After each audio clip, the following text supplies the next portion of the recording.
Welcome back to Killer Stories. I'm your host, Bobby Holmes. A couple of things I want to cover before we get started. First of all, I can't even believe it, but I've been podcasting an entire year already. June 18th was Killer Stories' first birthday, and not only that, but it was my birthday as well. So if anyone wants to buy me a belated birthday/podcast birthday beverage, you can do so at buymeacoffee.com/killerstories. Thank you all so much for your continued support. Secondly, if you're into horror films, you need to check out my friend Lorraine's podcast, Once Upon a Nightmare.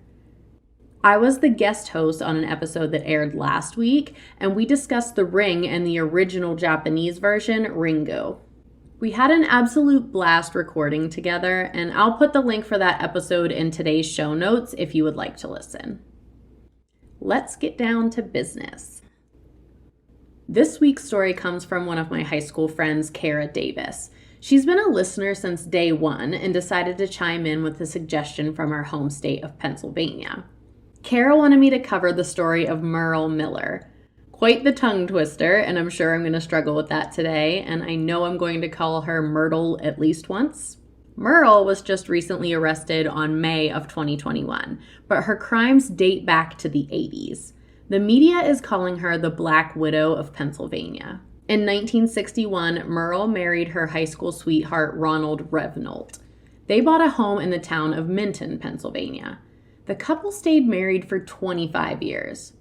Ronald kept his vows to love her no matter what, through all the ups and downs, and from the sounds of it, there were a lot of downs.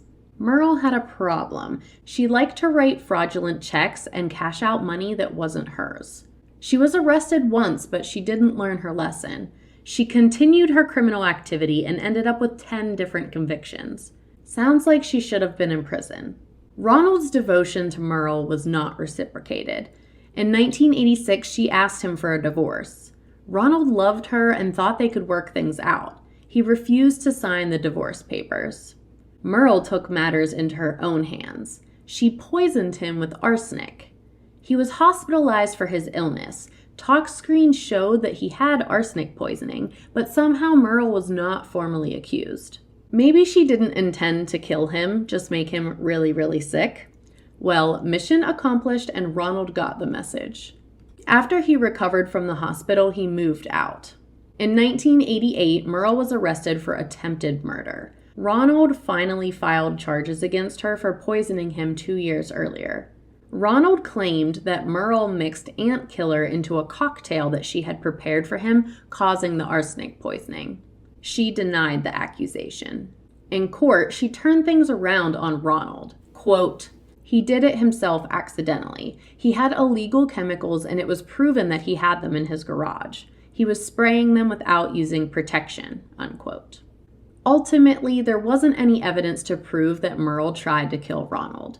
He did have the chemicals in his garage, and it seemed reasonable to the jury that he could have poisoned himself accidentally. Myrle was found not guilty. Ronald and Myrle's divorce was finalized in 1990. 11 days later, Myrle married again. Her new husband's name was Jack Potts. Jack was a firefighter, and Myrle was working as a registered nurse. Both careers are geared towards helping people, but when it came to making money, they didn't care who they took down in the process of their get-rich-quick schemes. The fact that Myrle had a history of writing bad checks is part of what he liked about her. Jack was the secretary and treasurer of the local Eagles Club. The criminal duo would write themselves checks and use the money to fund their lavish lifestyle. Yet they wouldn't even bother to pay their bills. All in all, they stole about 30 grand from the club. They were exposed and had to pay it all back. Jack served 23 days in jail. Despite her history, somehow Myrle ended up with just 5 years probation. They managed to stay out of trouble for the next 10 years. Myrle and Jack moved from Minton to Millmont, about 25 miles away. They became very close friends with their new neighbors, Joan and John Nichols. They did everything together for 9 years until Joan died of a heart attack in December of 2011. 12 days later, Jack passed away. He had been fighting cancer for some time, and on Christmas Day 2011, his body stopped fighting. Joan was in her early 70s. A heart attack at that age is not unheard of, But what does seem weird is how their deaths were only 12 days apart. And even more suspicion was raised when Merle started dating John.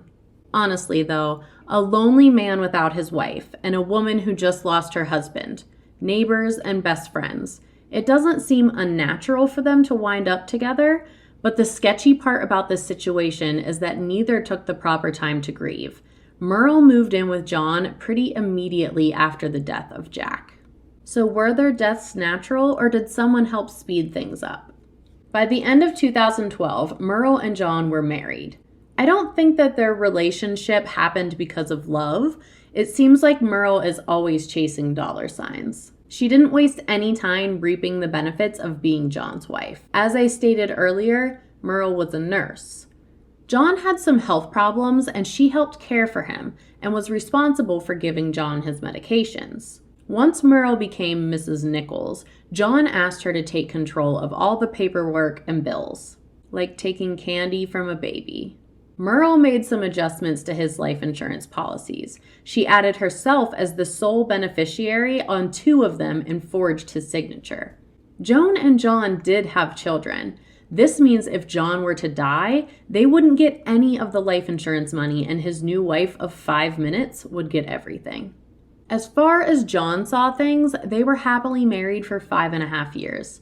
But his kids could see that something wasn't right and shared their concerns about how Myrle was handling their money. John thought they were crazy, but to appease them, he hired an investigator to look into his finances and keep an eye on Myrle. What he found out was heartbreaking. One of his bank accounts had been completely emptied, $170,000 gone. Another account was missing $87,000. She also opened lines of credit in John's name without his knowledge. John was deeply saddened by the betrayal. He confronted her. She denied it and called a divorce lawyer. Myrle was taking a medication for her high blood pressure called verapamil. Verapamil works by relaxing the blood vessels so the heart doesn't have to pump as hard. It also increases the supply of blood and oxygen to the heart, slows electrical activity to control the heart rate. An overdose of verapamil can cause dizziness, blurred vision, slow, fast, or irregular heartbeat, seizures, confusion, difficulty breathing or swallowing. That's if you take a little too much. A massive intentional overdose, any more than 8 grams, causes the body to experience widespread organ failure and ultimately death. April 12, 2018, Myrle filled her 90-day prescription of verapamil. John died 2 days later. Coincidence? I think not. The day of his passing, John's kids came over to the house. The way Myrle was acting seemed very strange to them. She wasn't sad or upset. The only thing she really seemed focused on was finding John's will and testament. They still had their suspicions of Myrle, but everyone else around them saw her as a sweet old lady who's grieving her husband and best friend. She wrote on John's online obituary, quote, "My dearest John, my life will never be the same without you. You were my husband, my best friend, and my lover. We shared everything, and you always made me feel beautiful. We stood together through the good and difficult times regardless. Nothing seems the same without you. I feel lost without your loving touch. We shared 5.5 wonderful years, and we had a lot of fun times. I keep expecting you to walk through the door any time. I'm holding you close in my heart now and always. You will forever be a part of me. I am so grateful for the time we shared. Still, it was way too short. What we shared and learned together is happiness came from the desire to make one another happy. I miss you so very much. I love you now and always, your loving wife, Myrle." I know elderly people deserve lovin' too, but the mental image I got when she called him her lover is not something I want to envision ever again. She sounds genuine, but as we all know by now, Myrle is anything but genuine. It turns out that during her marriage to John, she had multiple relationships with other men online. Myrle requested that John be cremated as soon as possible. She had to know that an autopsy would be conducted first. They found lethal doses of verapamil in his system. Investigators discovered that Myrle's search history on her computer revealed information about verapamil right before John died. John died in 2018. Merle was not arrested for his murder until May of 2021. I'm a little confused by that time frame. I know trials take forever, but normally the perpetrator is arrested and sits in jail until the trial is over. Apparently, while an extensive investigation took place, Myrle was free to live her life for 3 years. She even married her 4th husband in the meantime. At the time of her arrest, she was 76 years old. Her charges were first-degree murder, insurance fraud, and illegal possession of a weapon. She was holding on to the firearms of her late husbands. Her preliminary hearing was scheduled on June 8th, but has been rescheduled. It all seems pretty open and shut to me, but we will see. Poisoning is probably harder to prove than murder with a physical weapon. Fingerprints and DNA can be found at the scene or on the weapon. The only thing to indicate Myrle is the motive and the fact that it was her prescription. But once the jury hears that she was previously accused of poisoning her ex-husband and that she had stole a large sum of money from Jack Nichols, I'm fairly certain she'll be convicted. When this situation was brought to light, an unsolved case involving Merle's 2-year-old grandson raised a few eyebrows.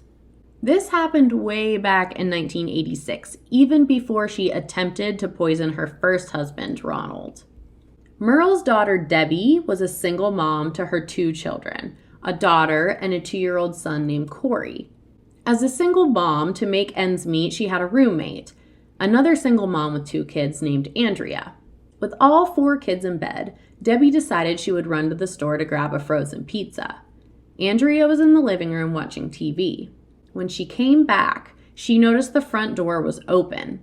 After checking in on the children, she discovered that Corey was gone.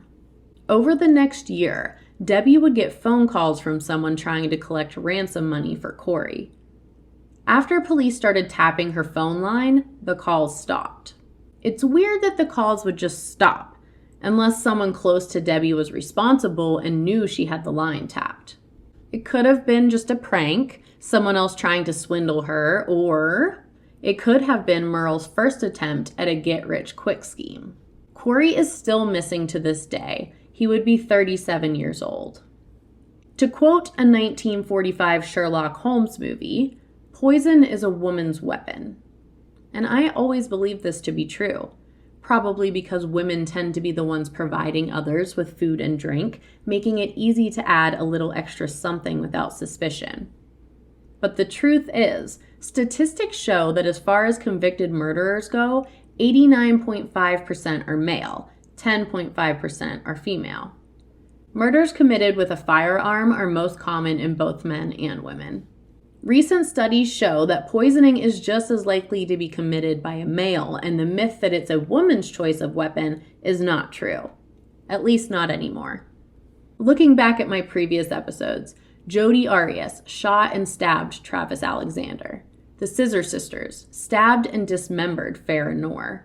And Catherine Knight stabbed, dismembered, and ate her husband, attempting to serve him to his children. Some pretty brutal female murderers out there. Those are all really good episodes, by the way, if you haven't listened yet. Thanks so much for coming back each week and sharing killer stories with your true crime-loving friends.